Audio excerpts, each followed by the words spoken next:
வணக்கம். நம்ம already Athiran சோமில் Udayagiri Kandagiri caves இதை பற்றி நான் போட்டிருந்தேன். இப்போ அதை பார்த்துட்டு நம்ம வந்து பூரி கொனார்க் இது 2 இடத்தையும் வந்து பார்க்குறதுக்காக கிளம்பிட்டோம். பாருங்கள், நம்மளோட பூரி வந்து நம்ம ரீச் ஆயாச்சு. புவனேஸ்வர்லேருந்து பார்த்திங்கன்னா ஒரு 1 hour ட்ராவலில் நம்ம இங்கே வந்து பூரி வந்துடலாம்.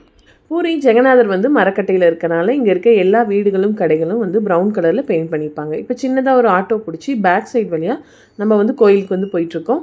வேணும்னா நீங்கள் ரிக்ஷாவும் எடுத்துக்கலாம். இது வந்து நம்ம ஸ்லிப்பர் வைக்கிற ஃப்ரீ கவுண்டர். இங்கே ஸ்லிப்பரை வச்சுட்டு நம்ம வந்து கோயிலுக்கு உள்ளே போயிட்டு வந்தாச்சு. கோயிலுக்குள்ளே நமக்கு ஃபோன்ஸ் அலௌட் கிடையாது. நம்ம ஸ்லிப்பர் வைக்கிறப்பே கூடவே ஃபோன்ஸையும் வந்து நம்ம வச்சுட்டு வந்துடணும். இப்போ நம்ம சாமியை வந்து ஒரு 20 minutesலேருந்து 30 minutesக்குள்ளே பார்த்துட்டு வந்தாச்சு. நல்ல வந்து சிறப்பான தரிசனம் வந்து கிடச்சிது. ஜூன் ஜூலையில் வரப்போகிற ரத யாத்திரைக்காக இங்கே தேர் வந்து செதுக்கிறதுக்காக மரங்களை வந்து இறக்கியிருக்கிறாங்க. பூரி ஜெகநாதரோட ரத யாத்திரை வந்து ரொம்ப ஃபேமஸ். இங்கே பல லட்சம் மக்கள் வந்து இதை பார்க்க கூடுவாங்க.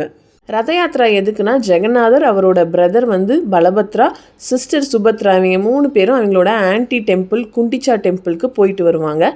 அதை தான் கொண்டாடுறாங்க ரத யாத்திராவா. பூரி ஜெகநாதரை நம்ம தரிசனம் பண்ணிவிட்டு பக்கத்தில் இருக்க ப்ரைவேட் பீச்சுக்கு வந்திருந்தோம். அங்கே பசங்க கொஞ்ச நேரம் விளையாடினாங்க பீச்லேயும். அதுக்கப்புறம் பார்க்லேயும் விளையாண்ட பிறகு நம்ம ஹோட்டலுக்கு ரிட்டர்ன் ஆகிட்டு மார்னிங் பிரேக்ஃபாஸ்ட் வந்து சாப்பிட்டுட்டு இங்கே பூரியிலேருந்து நம்ம கொனார்க் வந்து கிளம்பியாச்சு.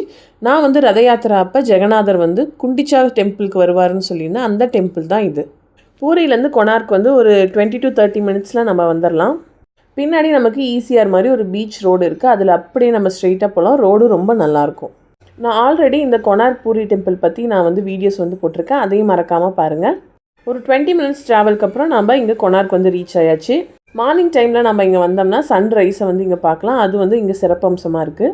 இப்போ நம்ம கொனார்க் பீச்சுக்கு வந்து வந்தாச்சு. இங்கே 2 சைடு வந்து நிறைய கடைகள் வந்து இருக்கும்.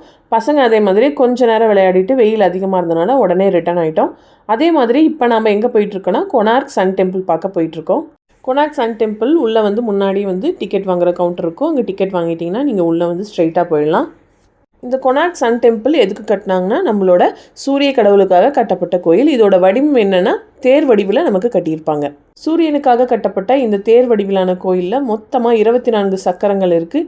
7 குதிரைகளை வந்து இது முன்னாடி வடிவமைச்சிருப்பாங்க. இந்த கொனார்க் சன் டெம்பிள் சுற்றி பார்த்திங்கன்னா நிறைய சிறு மண்டபங்கள் இருக்கும். அங்கே நம்ம நின்று ஃபோட்டோஸ் எடுத்துக்கலாம். ஆனால் அது மேலெலாம் ஏறக்கூடாது. இது வந்து இன்னொரு மண்டபம் சின்னதாக பக்கத்தில் இருக்கிறது. இந்த சூரிய கோயிலை நிறைய முஸ்லீம் மன்னர்கள் வந்து படையெடுத்துட்டு வந்திருக்காங்க. அதனால் நிறைய சிலைகள் வந்து இடங்களும் இங்கே வந்து சிதைந்து கிடக்கும். உள்ளேயே நமக்கு நவகிரக கோயில்கள் இருக்குது. குடிநீர் வசதி எல்லாமே வந்து பண்ணி தந்திருக்காங்க.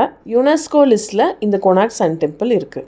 பூரி ஜெகநாதரையும் நம்ம கொனார்க் சன் டெம்பிளையும் பார்த்துட்டு ரிட்டர்ன் ஆயாச்சு. இந்த வீடியோ உங்களுக்கு பிடிச்சிருந்ததுன்னா மறக்காமல் நம்ம அதிரன் சோமை சப்ஸ்கிரைப் பண்ணிவிட்டு லைக், ஷேர், கமெண்ட் பண்ணிவிடுங்க. பாய்.